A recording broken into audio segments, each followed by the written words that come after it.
കൊല്ലത്ത് തീപ്പൊള്ളലേറ്റ് ചികിത്സയിൽ കഴിഞ്ഞിരുന്ന 7 വയസ്സുകാരി മരിച്ചു. കരുനാഗപ്പള്ളി തൊടിയൂർ സ്വദേശിനി അനാമികയാണ് മരിച്ചത്. ഇന്ന് രാവിലെയാണ് അനാമിക മരിച്ചത്.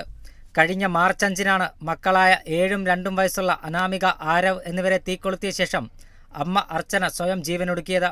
കുടുംബ പ്രശ്നങ്ങളായിരുന്നു മരണകാരണം. ഗുരുതരമായി പൊള്ളലേറ്റ അനാമിക തിരുവനന്തപുരത്തെ സ്വകാര്യ ആശുപത്രിയിൽ ചികിത്സയിൽ കഴിയവെയാണ് മരിക്കുന്നത്. അമ്മ തീക്കൊളുത്തിയതിനെ തുടർന്ന് കുട്ടികളുടെ നിലവിളി കേട്ട് അയൽവാസികളെത്തിയപ്പോൾ വീടിനകത്തു നിന്നും പുക ഉയരുന്നതാണ് കണ്ടത്. വീടിൻ്റെ ജനൽച്ചില്ലുകളും കതകും പൊളിച്ചു നോക്കിയപ്പോഴാണ് പൊള്ളലേറ്റ അമ്മയെയും മക്കളെയും കണ്ടത്. ആദ്യം കരുനാഗപ്പള്ളി താലൂക്ക് ആശുപത്രിയിൽ മൂവരെയും എത്തിച്ചപ്പോഴേക്കും അർച്ചന മരിച്ചിരുന്നു. കുട്ടികളെ പിന്നീട് പ്രാഥമിക ചികിത്സയ്ക്ക് ശേഷം ആലപ്പുഴ മെഡിക്കൽ കോളേജിലേക്ക് മാറ്റി. അവിടെ നിന്നാണ് തിരുവനന്തപുരത്തെ സ്വകാര്യ ആശുപത്രിയിലേക്ക് വിദഗ്ധ ചികിത്സയ്ക്കായി കൊണ്ടുപോയത്. അർച്ചനയുടെ ഭർത്താവ് മനു പെയിന്റിംഗ് തൊഴിലാളിയാണ്.